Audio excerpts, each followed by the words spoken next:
D'ici 2025, on comptera 48 milliards d'objets numériques dans le monde, une augmentation de 5000% en seulement 15 ans.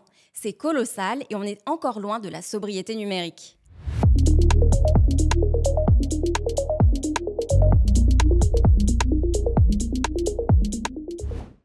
Mais attention, sobriété numérique ne veut pas dire se couper totalement du numérique. Il s'agit plutôt d'en faire un usage plus responsable. Par exemple, fini de changer de téléphone tous les 2 ans ou d'acheter des gadgets inutiles.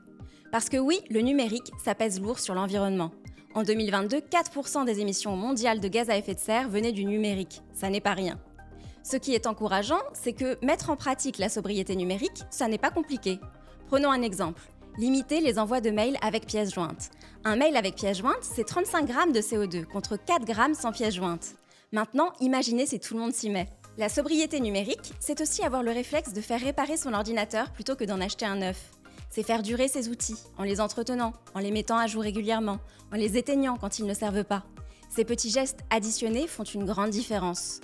Oui, l'obsolescence programmée existe et c'est un vrai problème. Mais imaginez si on résistait tout en essayant de faire durer nos appareils ou en achetant du seconde main.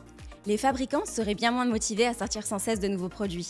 Acheter de seconde main, c'est aussi réduire considérablement les émissions. Par exemple, selon une étude de l'ADEME, acheter un smartphone reconditionné revient à économiser entre 64 et 87% de son impact annuel. Bref, la sobriété numérique, c'est à la portée de chacun de nous. À nous de jouer pour alléger notre empreinte sur la planète.